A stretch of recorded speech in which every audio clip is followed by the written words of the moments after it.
I'm going to bring a newborn when I travel. One of those, I really want one of those silicone real babies. Yes, and then get a really realistic shriek that's like... Shh.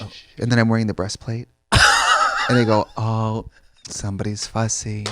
And then I pull down my cardigan, my Letterman jacket, like my cardigan.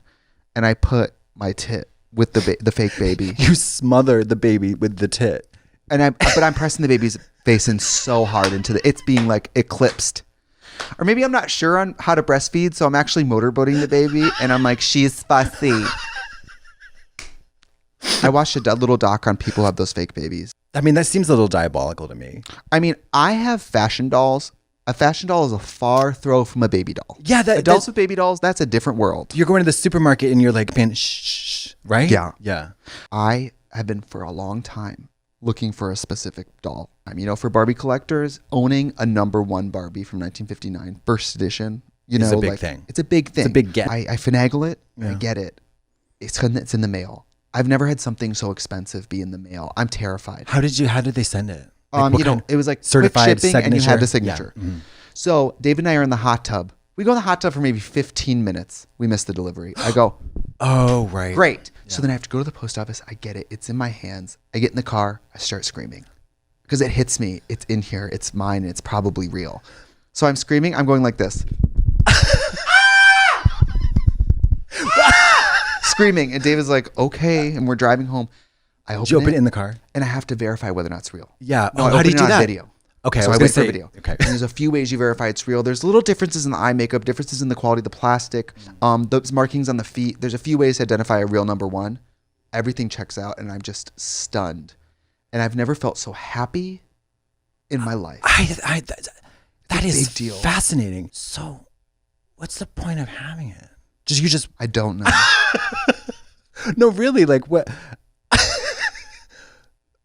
I don't know why you have it, but I always wanted to find a good one because it's going to appreciate in value. Okay.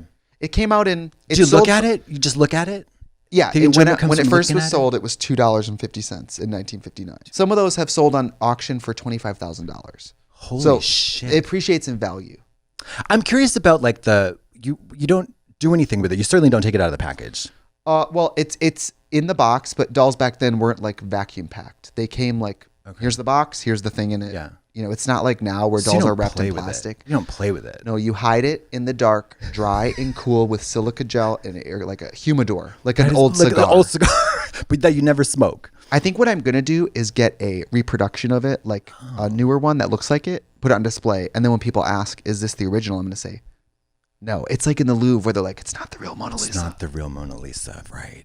But I never splurge on a pointless item, so it was a big deal. I wouldn't call it pointless. I mean, certainly that reaction is something. When I was, it was 95, maybe 1995, when a VHS copy of a Cirque du Soleil show came in the mail and I blacked out. No, seriously. Right. Like I blacked out, and I remember like I couldn't contain the excitement, and from the table to the packages on the table, and then getting from the windows to the walls. Yes. From the table to the VCR, I went black because I couldn't, I didn't make a sound. I was like, How many times did you watch that movie? That tape? Are you kidding? I mean, until it wore out. Wow. Like once a day for a while? Oh, yeah, absolutely. Wore them out. Watched them every morning. Every morning in college.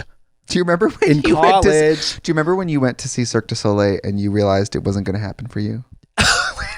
Remember when you went to Cirque du Soleil at 40 and you said, oh, I don't think they are going to draft me as a young gymnast after all.